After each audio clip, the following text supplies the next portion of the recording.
আপনারা যদি আসেন, এটা হচ্ছে শাহ মোহসেন আউলিয়া ডিগ্রি কলেজ। এই গেটের সামনে নামতে হবে, কলেজের গেট দিয়ে আপনাদেরকে ভিতরে ঢুকতে হবে।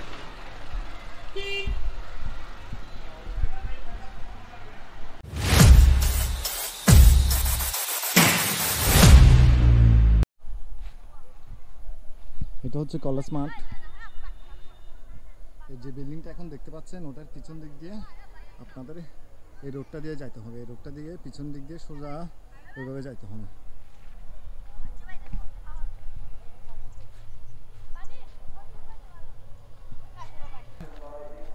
এটা হচ্ছে কলেজ মাঠ। কলেজ মাঠের আপনার এই দিক দিয়ে এসে এই দিক দিয়ে চলে যেতে হবে।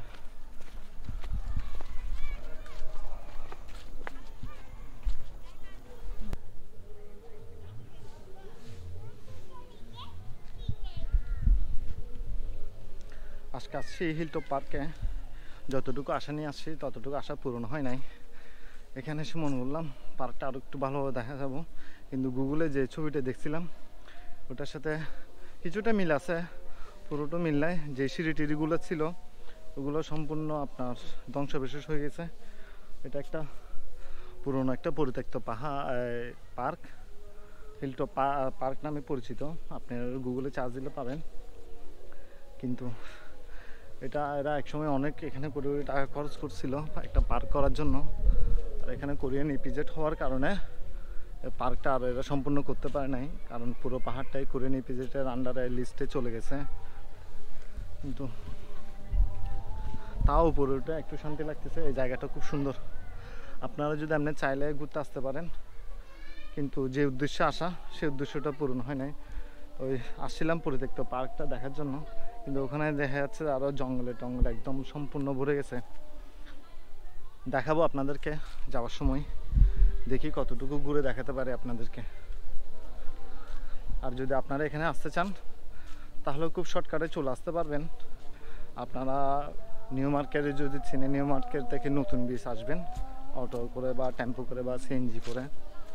আর আপনার নতুন ব্রিজ থেকে আপনার লোকাল রিজার্ভ সিএনজিও পাবেন।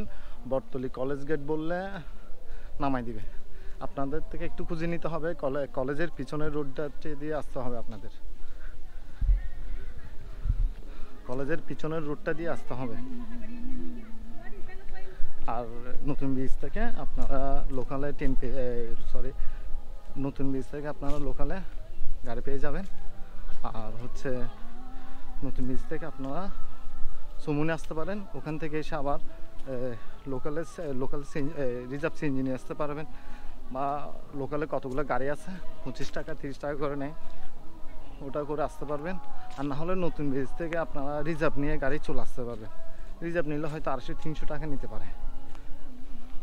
কিন্তু পুরোটাই ভালো লাগতেছে, উপরের পরিবেশটা অনেক সুন্দর।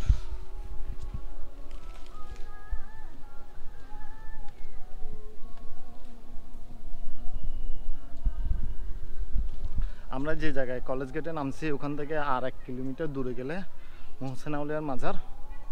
আমরা ওই দিকে যাচ্ছি না, আমরা আসছি আপাতত এখানে ঘোরার জন্য। এখানে একটা সমতল ভূমির পাহাড়ের উপর একটি কত সুন্দর মাঠ দেখেন।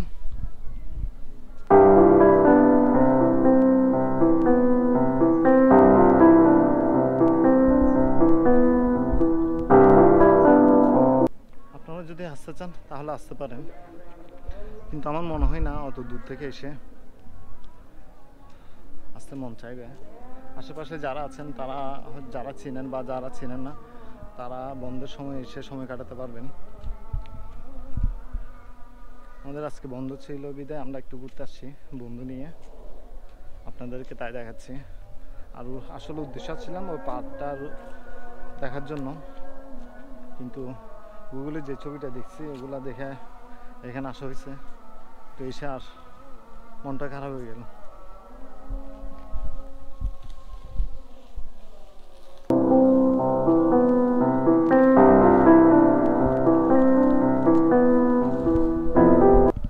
আমার পিছনে দেখতে পাচ্ছেন এটা হচ্ছে সম্পূর্ণ সেলফি রুটের মতো, দুই পাশে সারি সারি গাছ।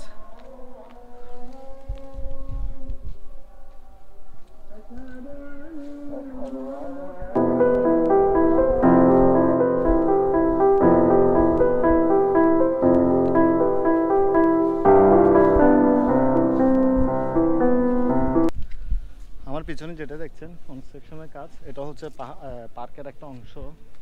সামনে আর কিছু দেখাবো আপনাদেরকে, এটা কমপ্লিট করতে পারে নাই ওনারা।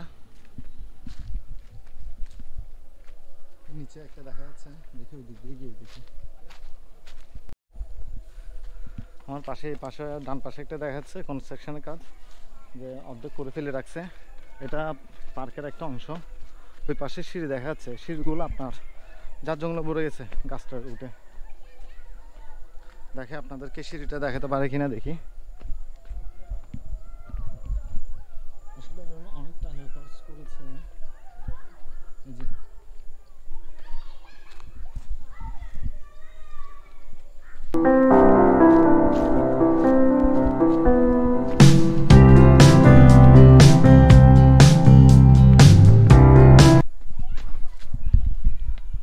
এটা এখন ভূতের পরিবেশ হয়ে গেছে।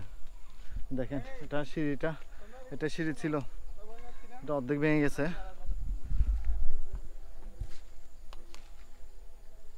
এটাকে এদিক দিয়ে গাছ উঠে পড়ে গেছে। এটা সম্পূর্ণ একটা ভূতের পরিবেশ এখন। ওই পাশে দেখা যাচ্ছে আমার ওখানে, এখন এখানে পরিষ্কার থাকলে ওদিক দিয়ে হয়তো যাওয়া যেত।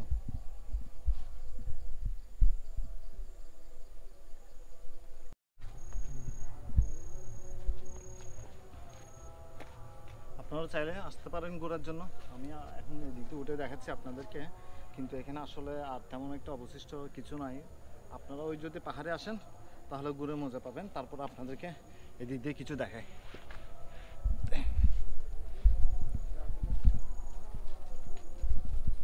কিন্তু অনেকগুলো টাকা খরচ করছে। দেখেন সিঁড়িগুলো কত সুন্দর করে সিঁড়ি করছে।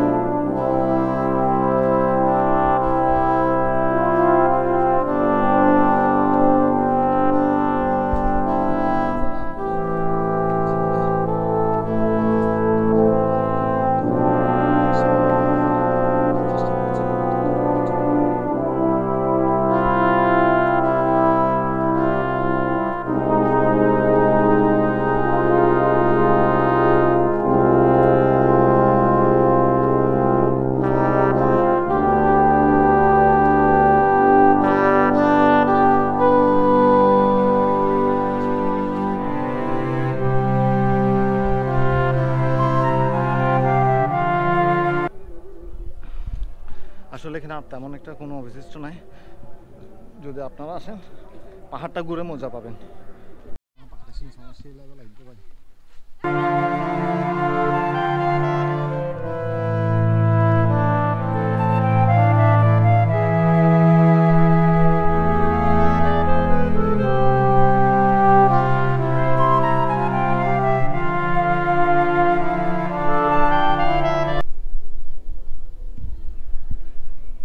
আসলে পাহাড় যে কত সুন্দর, পাহাড়ে না আসলে কখনো বোঝা যায় না।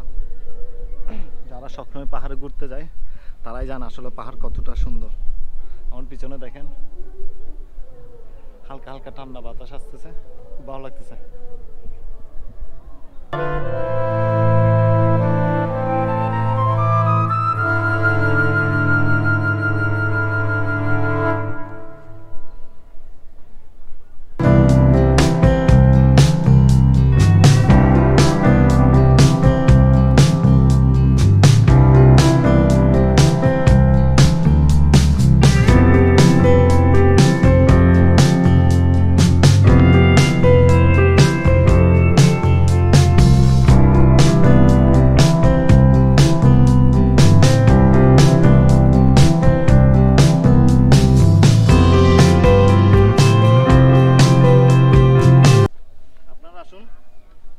আসলে ভালো লাগবে আশা করে।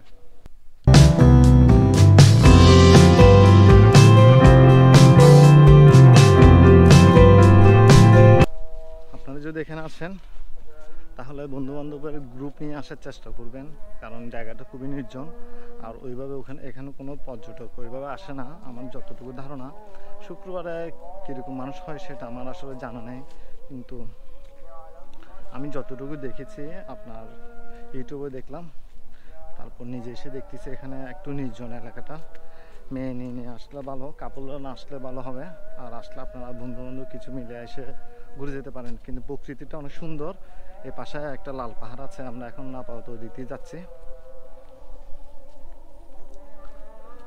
কতক্ষণ আগে নাকি একটা শিয়াল দেখা গেছে এখানে, আমি দেখতে পারলাম না দুর্ভাগ্যবশত।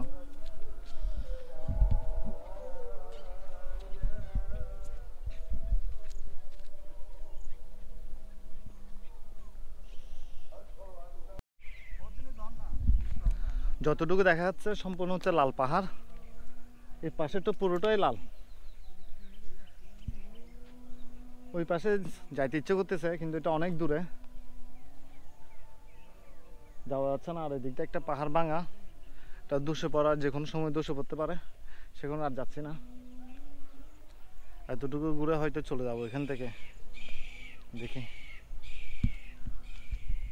আপনারাও চাইলে আসতে পারেন, কিন্তু জায়গাটা খুবই নির্জন।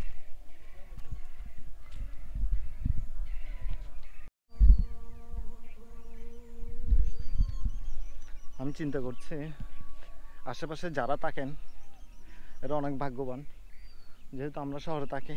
শীতের সময় এই জায়গাটা অনেক সুন্দর লাগবে। আর সকালে এসে যদি আপনি সময় কাটাতে পারবেন, সময় কাটাতে চান এই জায়গায়, তাহলে কুয়াশায় ঢাকা থাকবে পাহাড়, মানে মনোমুগ্ধকর একটা পরিবেশ সৃষ্টি হবে। যারা আশেপাশে আছে তারা অবশ্যই অনেক ভাগ্যবান। আর যারা শহরে থাকে সবাই তো জানেন, যারা প্রকৃতির প্রেমিক তাদের আসলে শহরে মন বসে না। তারা সময় পাইলেই ছুটে বেড়ায় কোথাও না কোথাও ঘোরার জন্য।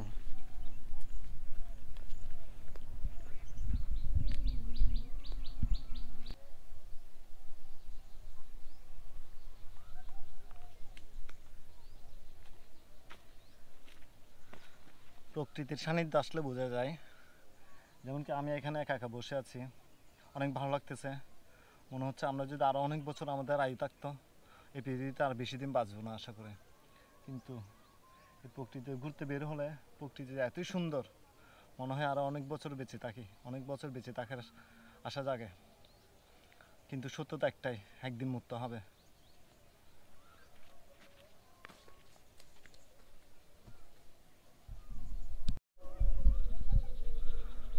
সবাই বলে সুইজারল্যান্ড, নিউজিল্যান্ড বা কাশ্মীর, কাশ্মীর অনেক সুন্দর, সেটা আমি জানি।